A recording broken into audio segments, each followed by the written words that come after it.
Good evening and welcome to TNT pre-show for season 3, episode 3.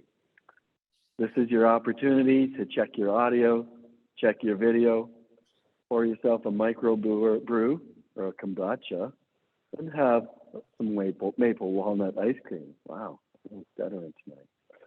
COVID-19, with its various strains, is still upon us. So stay safe and be nice.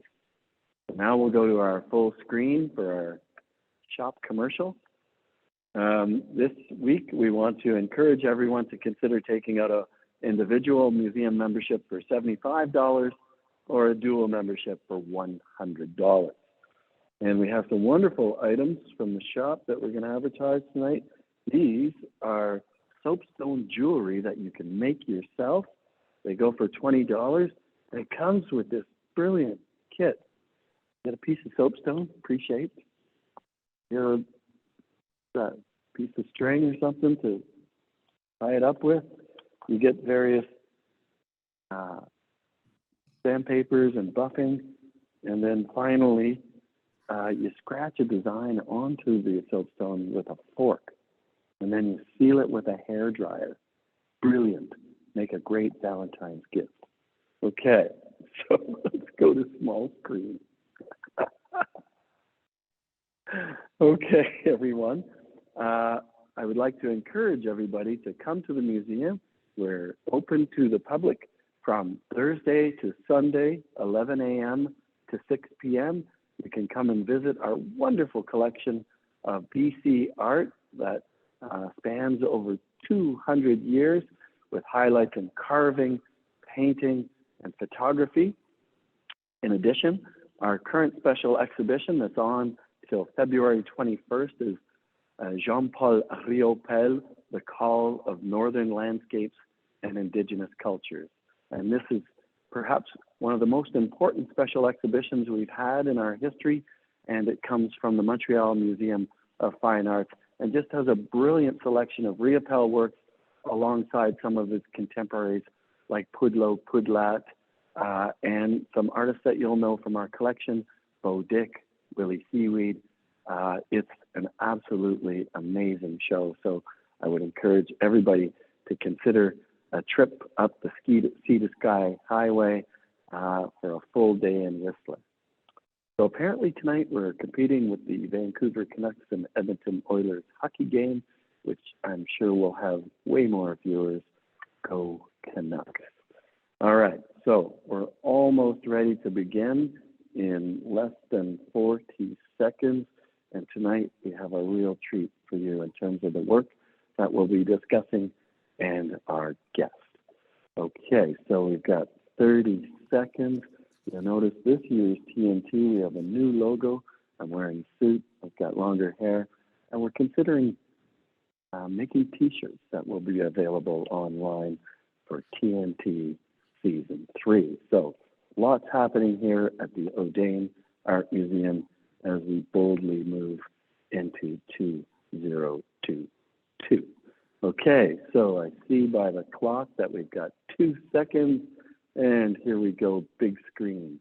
Thank you, Justine. Welcome to Tuesday Night Talks, Season 3, Episode 3. Omicron is still sweeping through the population, and I would encourage everyone to follow their provincial health orders, stay safe, and be nice. Tonight, we're back in the museum's permanent collection by the flashlights glow with over 300 people registered again this week. We're so encouraged by the reception of this program, and we're going to discuss the work behind me, which is called White Tree, along with a number of paintings and photographs for our guest this evening. And now we'll go live to Vancouver's downtown east side in his studio on Hastings Street, Andrew Dadson. Hello, Andrew. Hi, Curtis. Thanks for having me tonight. Absolutely our pleasure. So this is a great opportunity to discuss a range of your works, and perhaps we can start with some works that predated this piece behind me, White Tree, and we'll move to that slide now, and it's called Black Yard. Can you discuss the inspiration behind this piece and then how you executed it, Andrew? Yeah, Black Yard is from all the way back in 2007. And this was sort of my first, one of the first works where I was, thinking about painting, but it turned into a photograph. So this was a house I was living in on in East Vancouver. And this was like the garbage that was accumulating in the backyard at the time. There's a few people lived at the house. So there's a Christmas tree. You can see the umbrella, the couch, an old car that didn't run. And as this garbage grew and grew, I maybe got more frustrated with it. So I painted it. And I sort of went in, rollered with a brush and roller and painted everything that I could see black, and then took this photo. And what I liked about it was the little bits of green poking through, or the little bits of miscolor that I couldn't quite paint, that you really only see once you like stand in front of the photo. So yeah, this sort of put me on a path to like make more works that sort of talked about painting this way, but they ended up being almost a documentation of the actual painting, like which was in my backyard. And, how did you arrive at this concept that you would paint all this garbage and then photograph it? I'm very curious about that. Well, it was almost like a way to, highlight it or frame it in a way. And what I became interested in after doing this work was, it all developed through the lens of the camera. So as I was looking through the camera lens, what I could see got painted, and then everything on the outside of the frame wasn't painted. And so that sort of started, other works also, like, and this idea of like focusing on one location. And, these are kind of personal locations. This is where I lived. And so it was a way, I don't know, kind of like the mark making also, in a way, this garbage piling up was sort of also becoming like the history of us living there at the time. So I don't know. It's interesting. Like this is like, yeah, this people think it looks like a fire or something else happened. I don't know, but yeah, it's just sort of meticulously painted and tried to make it disappear somehow. But And there's an interesting little Vancouver, I would say, art historical reference in the wall behind the garbage. Can you speak to that for a moment? yeah, that was Jeff Wall's studio, his actual wall of the building, which is gray. In real life, it's sort of a lighter gray, and then I painted it black. So, again, it was to frame the photo so that everything became this kind of rectangle was what I was trying to paint. So I didn't have permission to paint his wall black or whatever, but it was part of the photo, so it happened. But I think, yeah, I don't know if it ever came up or if he knows, but. Well, that's just a wonderful pun that you have Jeff Wall's wall in your Yeah, work. The next work that we're going to look at is also a painted piece, and this is called White Fence. And again, explain the process and the image that we can see in front of us. Yeah, both. This again was like the back of the studio, and I was thinking about painting and framing in this corner with this 2x4 sort of leaning against the wall in this kind of really old East Vancouver fence made out of doors, and the garbage bags and stuff all there. And so I painted it, and I'm painting it with like a non-toxic, like biodegradable paint. So like it's made out of chalk and milk, and it doesn't really last very long. It sort of washes away, and it started to rain during this photo. And then as it rained, the paint started to drip away a bit. And so it sort of captured it a bit in this moment where, yeah, it looks like it's wearing away, or and almost looks very painterly, I think, because of that, because of the rain. So these were like really early works in 2007 that started me thinking about what it meant to be a painter. And this is basically primarily like my painting output consisted of making these installations or site kind of like, they had to do with the location. They didn't really happen in the studio, and I wasn't making paintings on canvas. They were all documentation of the paintings and by photograph. Great. And now we'll go to an install shot of these two works at the Audain Museum in Chinatown in Vancouver. And can you speak to how they work together within a formal gallery setting?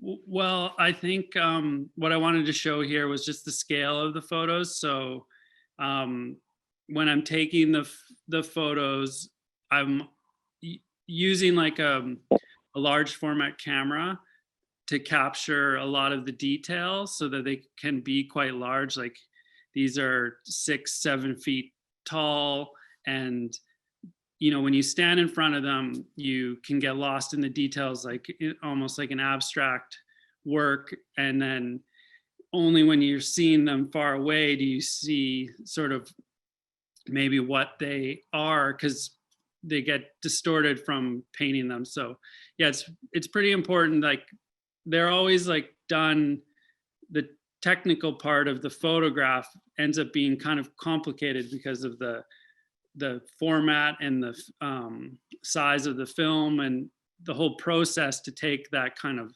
large format photo. So that's where sort of like the work sort of starts in the frame of the camera, but it's also has this painting element that I'm doing in person that takes, like in the case of Blackyard, like you don't paint that all very quickly. It takes a lot of time to paint and then look in the camera and then paint some more and look back in the camera and kind of make sure you've covered everything that you can. And these photographs are mounted on what kind of support? They're mounted on dye bond, type of like aluminum. They usually don't have glass in front of them, so they're sort of framed traditionally like a painting would be instead of a photograph. So you kind of have a floating frame where there's like you're able to see the detail in the photograph. And would they have a sort of a matte finish when you witness them in person? Yeah, because of their reflection, I guess I'm really trying to eliminate any reflection of the viewer that you often see with when a work is too glossy. So yeah, they're just these ones, because they're old ones, they were actually shot on film. So they were shot on 4x5 film and then printed with a light jet printer. So they're different. The newer ones are shot digitally and printed on an inkjet. So there is some difference over the years of the photos. Okay, and now we'll move to a piece called Kuniform, which is, an ongoing, evolving piece, as you described earlier, kind of an archival project. And can you discuss what our viewers are looking at here? Yeah, goes to like how I think about photography as often like a documentary sort of medium, where I'm like the painted lawns or the backyards and stuff. I'm kind of documenting a work that happened.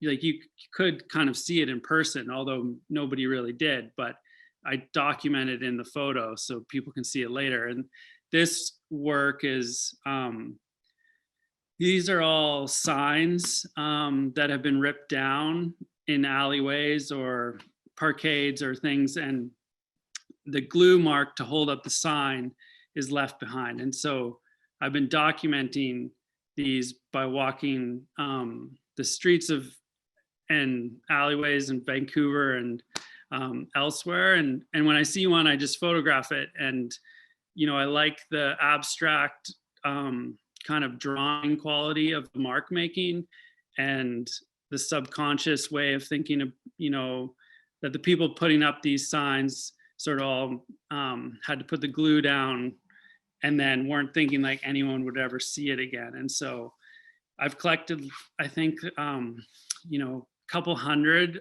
or 500 or so of these glue marks. And it's sort of an ongoing project where I like the, I don't know, the mark making, like it's an individual signature, and it's called Kuniform, almost like a way of talking about an old font or an old lettering where, you know, it's almost like maybe you could tell if somebody did multiple ones, like their signature. It's like the way their subconscious mark making happens. So yeah. And when you kind of assemble this multiple piece, are there works that you edit out because you don't like the look of the residual glue formation? No, I collect, like they're all, the only sort of criteria is that they're vertical or the groupings go together as a horizontal or a vertical. But because they're signs, like often I kind of like the idea that they're, you know, there's signs that had probably rules attached to them, like no parking or no skateboarding or this kind of thing. And then they've been removed. So they're also missing this element of what they were really trying to say. And they become their own lettering or something after.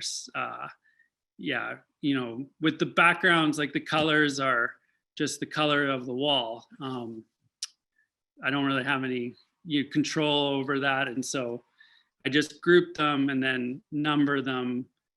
So this installation is 160 of the individual works together.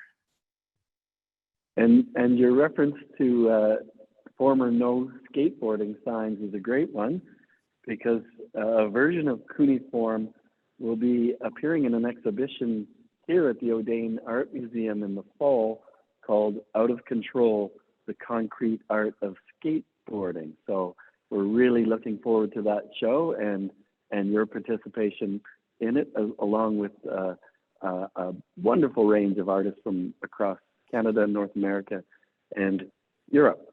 So now we'll shift to the work behind me, which is entitled White Tree. And I should mention that this is a gift by Andrew to the Audain Art Museum. So we're very grateful to have it as part of our collection now. And it is on display here in the permanent collection in the final gallery. So can you lead us into the concept for this work, Andrew? Yeah, this has been, you know,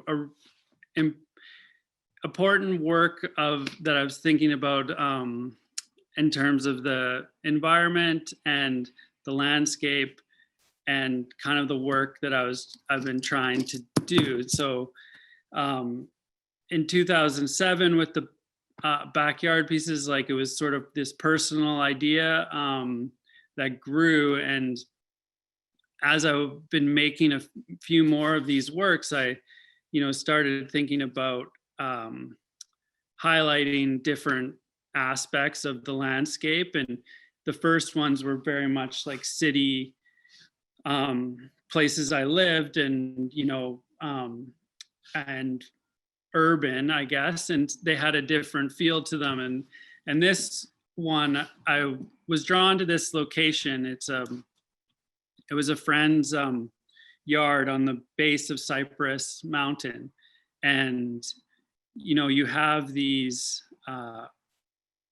old growth, 100-year-old trees that have been logged and cut down, and then new trees kind of growing around them. Although it's very much like considered the forest and natural park that borders onto Cypress Mountain. So, but at the same time, you're walking in and you feel the effects of human interaction by cutting the trees, these older trees down like a long time ago.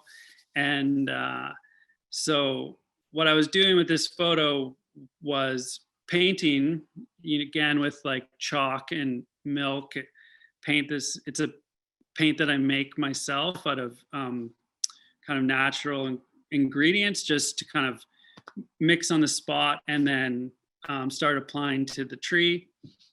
And what I wanted to do was paint the stump, and then paint in the background.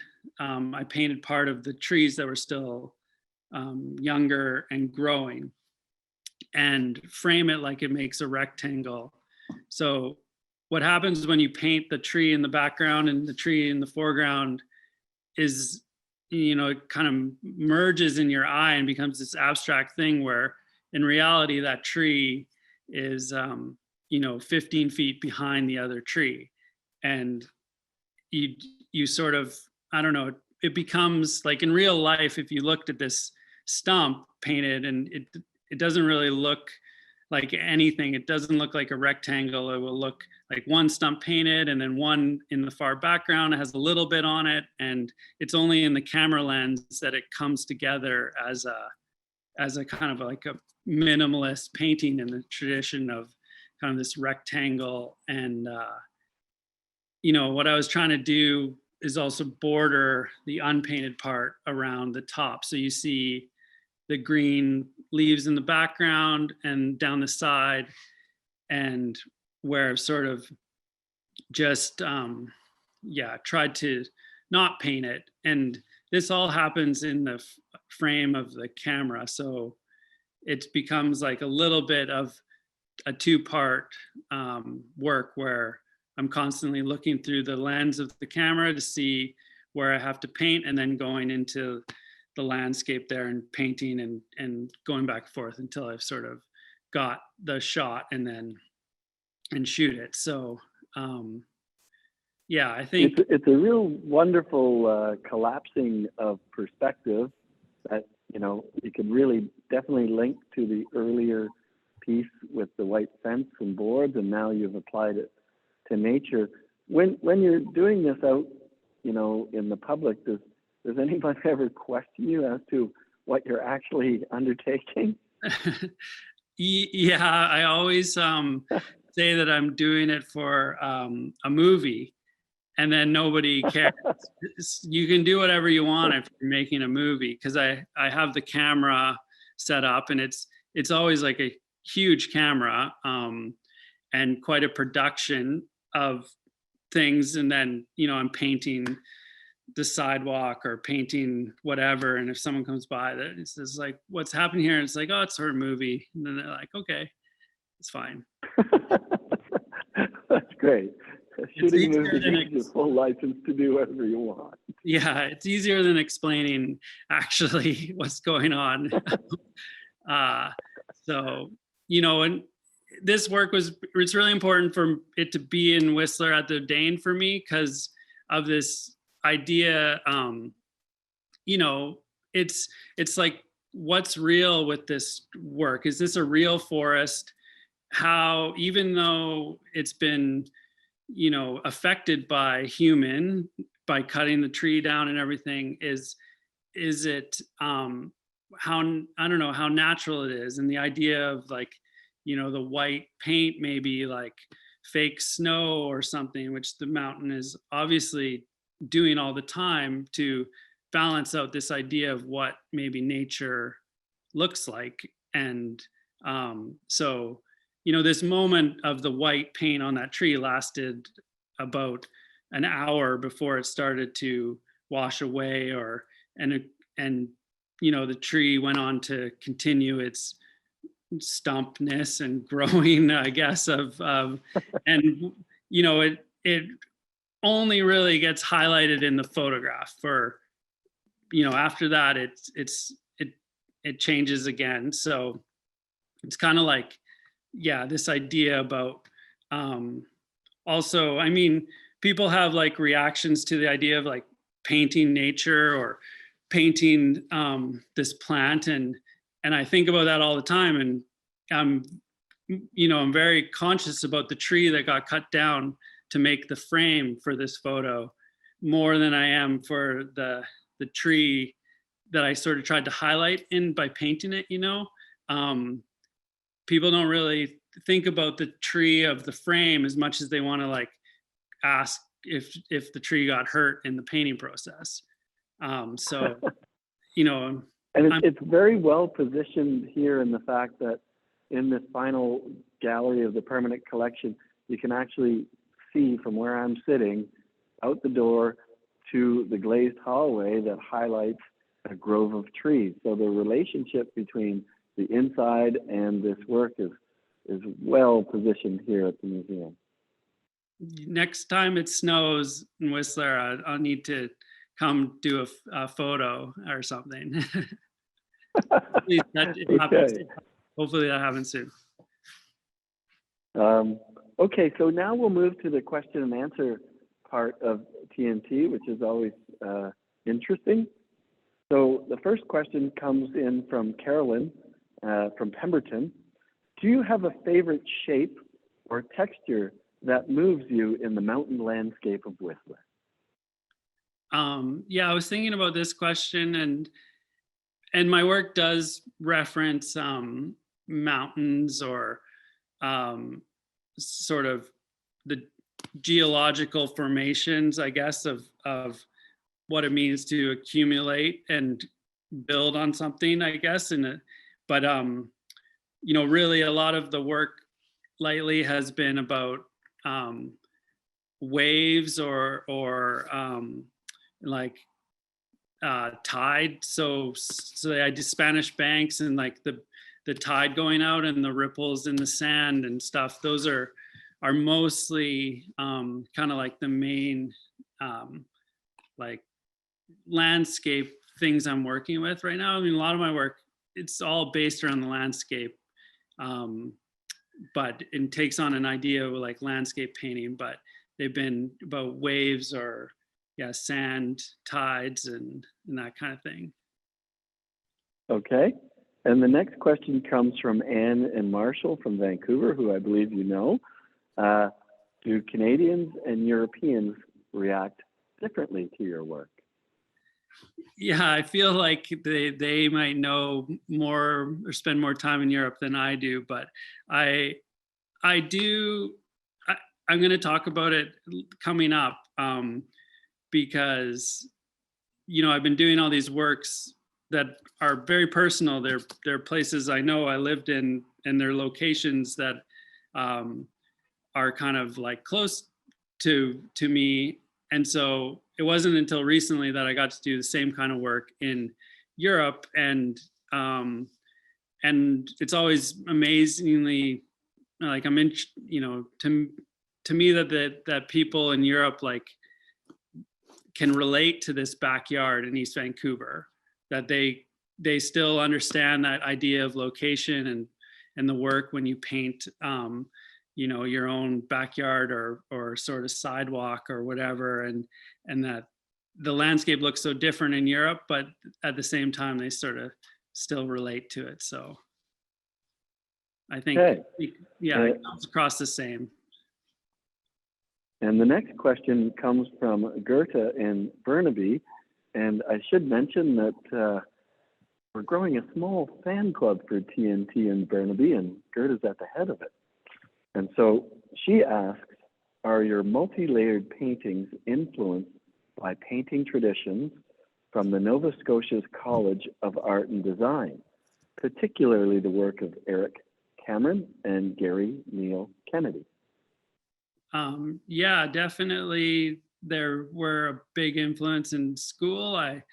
I went to Emily Carr University here in Vancouver, and there was a class on Canadian art, and that particularly conceptual Canadian art, and that kind of painting, I think, relates to the kind of painting that I'm doing. It's a kind of painting rooted in conceptualism and takes on a life of its own in time and process. I mean, another artist there, Gerald Ferguson, and sort of his frottage works were like really, pretty big influence when I was in school. Great, thank you. Mandeep from Saskatoon asks, how are you able to move so effortlessly from painting to photography? Well, I think I consider myself a painter, and the idea of the photo is more a technical thing that I learn after. So, I approach all the works like a painting, and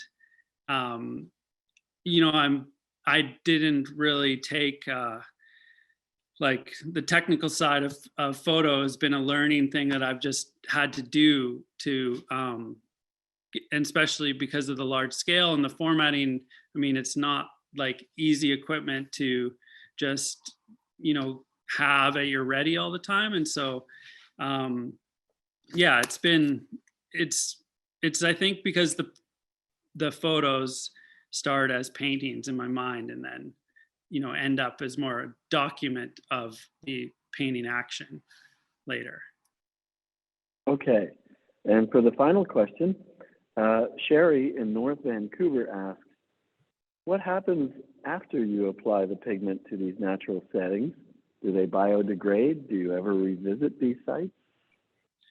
Yeah, so they don't last very long, and they don't really look anything like they do in the photo either. And so they actually kind of look, very unimpressive in real life often. They're just sort of they might only even be a 12-inch square on the grass, or in some of them they're larger areas, but it's still not, in terms of the landscape, it's not a very big place, and it quickly biodegrades, or depending on the plant, it might grow and kind of rain or wash away. And like they're all, the ingredients in the paint are plant-based, kind of biodegradable paints and natural in their own sense. So they're not made to last very long. Excellent. So now we're going to move back to your works and a few more recent pieces. The first one we'll bring up is called Primary Mass. It's from 2018. It's an oil on linen. And can you discuss, again, the concept behind this work and how you executed it? Yeah, so I started making paintings on the landscape first, and then it wasn't until I think 2008 or so that I started making paintings on canvas. And what I was trying to do is try to get the same feeling of this layering. And so in painting, you often start with the blank canvas is called the ground. And so this idea of it being the actual ground, and just like the grass or the tree in the photo, I applied paint, and then you would see the history or the build up underneath. And so I kept doing that with painting in a very kind of meditative, repetitive way, where I just would apply multiple layers, kind of creating a new landscape in my mind. There's something kind of like building up over time. And so this one, it's a newer one from 2018 called primary mass, and it's just oil paint sort of scraped onto the canvas, like, and builds up and overhangs the edge, almost like a stalactite or a kind of wave or something. Wonderful. And is that similar to the work just over your shoulder that people might be able to see in the studio?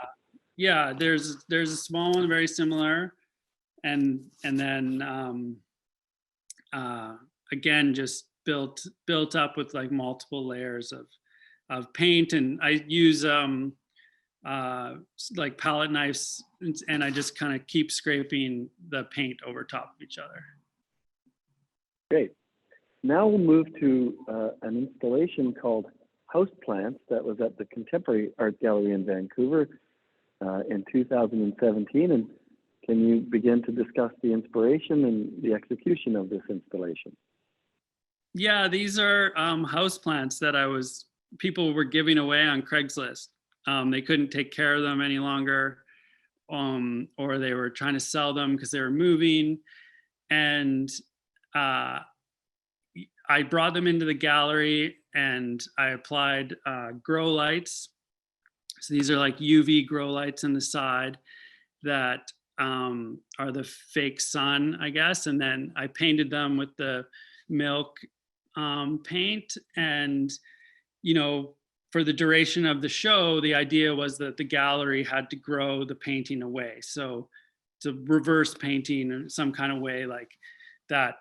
They start off all white and almost statuesque, and then as the plants grow, the paint crumbles or falls away in real time, because in the photographs people are always asking like what happens to the plants, and so I wanted to maybe try to show them actually what would happen over the course of the gallery setting, because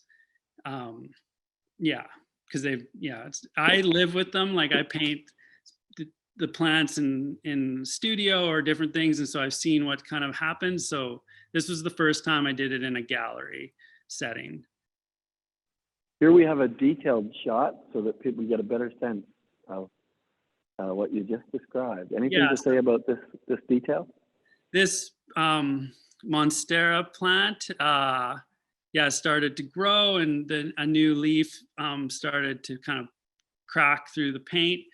And I'm like, I'm pretty interested in the idea of like mark making in the landscape and what it means to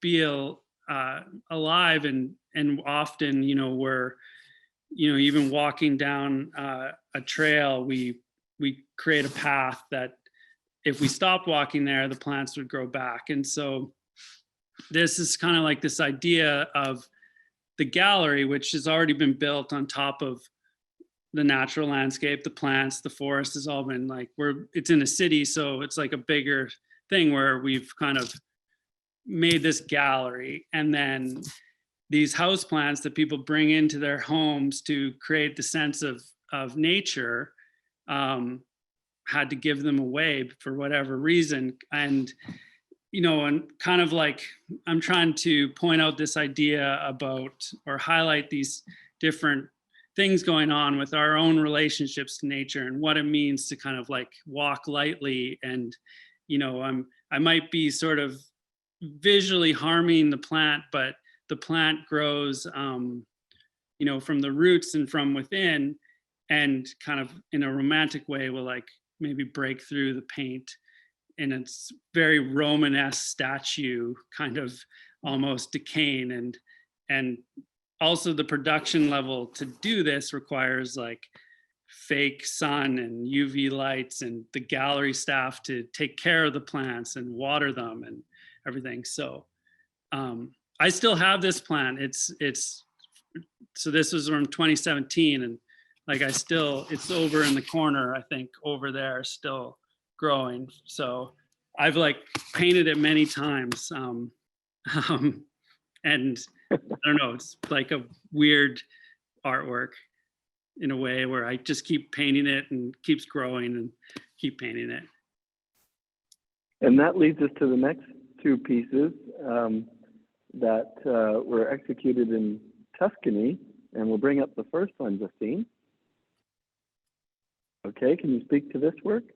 Yeah, in 2020, I was invited to Tuscany to this winery, the Frescobaldi winery, to make a work, and it was really, really interesting to all of a sudden take this idea of, yeah, this location where I'm familiar with in my own life, and go somewhere I wasn't familiar with and think about the plants there. And also, like, this is a winery that's been around for like centuries, and in Tuscany, everything is about the winery. It's about this one plant. So like one grape, or the one plant is the important plant, but everything else doesn't really have as much of importance. And so when I was getting a tour of the winery, and they kind of knew like the work that I wanted to make, but they kept showing me all the grapes and those kind of the different vines and things. And I was like, I really want to see the ditch and the hill, or the weeds growing in the corner, like the places that the plants that weren't on the same level as the winery. And so this particular work, this is a Ginistra, and this is a bush that grows all over the hillsides on the highway mostly, and kind of like keeps the hill from washing away. It actually has a really nice bloom in like a yellow flower when it blooms, but it's also very spiky and just sticks when it's not in bloom. And so I painted, I mixed up this paint, sort of a special mixture of like different pigments, like earth pigments, like indigo and cochineal and chalk, and again, a milk-based primer, and then painted this little bush and took the photo. So all the violet. Let's move to the accompanying piece to this one, also in Tuscany. Yeah, this is this grass growing on the side of the dirt road leading up to the winery, and this is a wild grass just growing, and I mixed up the paint with the indigo and painted the grass. And so with this one, I really like it. Like, it's like almost like a brush stroke. The grass looks like it's kind of, I don't know, yeah, the texture of a brush stroke or something like that. And it's not a very big, like, photo is quite big. It's again 6-7 feet tall, and but the actual area I painted was quite small in real life. And were the project organizers disappointed that you didn't have any grapes or vineyard shots in your work? No, I mean, I think it's amazing, like the tour of the winery, like they talk about the soil, they talk about the breeze from the ocean that makes their particular mountainside like great for growing a particular grape, and they know this, and it's all these other things that make the grape really good. But you know, so my work also talks about the same thing, but I'm trying to highlight maybe like the different aspects of everything coming together. And then also the idea of climate change is, like, this area has been good for growing grapes for hundreds of years because of the soil, because of the temperature, and because of the breeze from the ocean. And these things are all changing. And so, like, what does it mean to one plant to be very specific to one area? And, you know, I think by painting little tiny areas that you don't think about, you can maybe like reflect on them differently as in terms of like changing and everything going on. So great. So we'll move to the final two works in this discussion. and this piece is from 2021, and it's called Drifting Wave. Can you address this work for us, Andrew? Yeah, this is a newer painting, again, quite large, like 9 feet wide or so. And it's all made from scraping paint onto the canvas with a palette knife. And so I start off with just like a line drawing, and I do a repeating line, like a tidal pool or the sand or something. And then I slowly apply paint, and it's thicker at the bottom and more paint, more layers, and kind of like have this meditative way of working where you kind of just continually apply the paint. And yeah, it's was called Drifting Wave, and then somebody wrote about the work, reflecting on the colors in that you kind of see in the buildup of the painting, and everything is sort of underneath, all the colors kind of in the different layers. And they were thinking of them,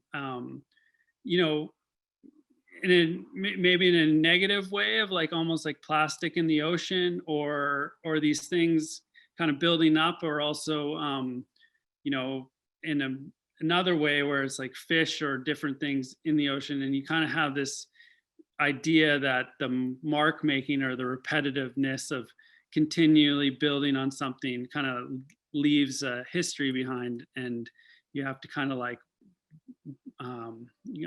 reflect on it that way. So yeah, this work and the next work are, this one's called Magenta Wave, and they're all acrylic paint and oil paint, built up over kind of like a long period in the studio, where I just sort of keep applying with a palette knife the paint. So can you discuss that combination of oil and acrylic on linen, and how you're able to manipulate those two materials that not many painters can? Well, I start with a line drawing, like very simple.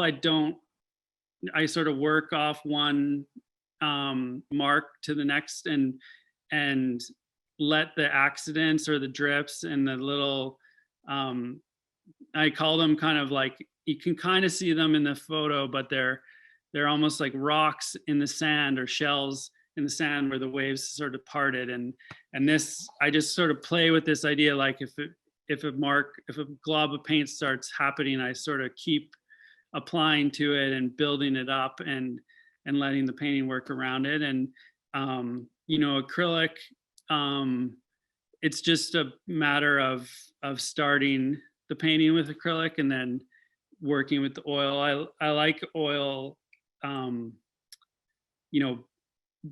in terms of this kind of work, because of the mixing and the slow drying and the build up that kind of happens with the oil paint, because it doesn't dry very fast. So you have this kind of blending, I guess, going on. So they're always oil painting at the end. What you see, sort of the marks, are oil paint. Yeah, can you talk about the scale of this piece and how people respond to it? Yeah, it's sort of body size, I like to think of it. They're it's 60 inches wide by 80 inches tall. And I like this, they're the sense of kind of like getting lost in it again, like up close, all the kind of like little paint drips and stuff. And then seeing it from far away, and you see the lines of the beach forming or something like that. So yeah. Well, Andrew, I want to thank you for such a fascinating discussion of your work. I also want to take this opportunity to thank Michael Audain and Yoshi Karasawa for their ongoing support of this institution. Thank you to our trustees and their founders. Thank you to Susan Roop, who's a TNT patron this year. Thank you to our hardworking staff and volunteers. I would be remiss if I didn't thank the TNT crew, our director, producer, Justine Nickel, our quality control coordinator, Paige Keith. And thank you to our members and you, the viewers, for making this TNT such a great success. I have a couple shout outs. Season 3 is in memory of my parents, Anne and Roy Collins from Cornwall, Ontario. My little sister, Susie, who stays up late in Canada every week. She can't get enough of TNT. And Nick and Diane, who are watching in Rome, where it's AM. Thank you, Nick and Diane. Andrew, did you have anybody you wanted to say hi to? Well, I'm pretty impressed of all the people staying up late. I see some people in Toronto too staying up late, which is nice. But yeah, I mean, I hope to see everybody on the hill in Whistler and at the dog park. Those are my main places you'll find me. So yeah, hopefully we can, see each other there. And also I want to go see the Audain. I want to see the RealPal show very soon. Excellent. So next week, TNT will feature Sunny Asu from his studio on Vancouver Island. And I want to say good night to all of our viewers all over the world. And good night to you, Andrew, from East Vancouver. Good night, Andrew. Thanks, Curtis. Good night. Good night, everybody. All right. Take care.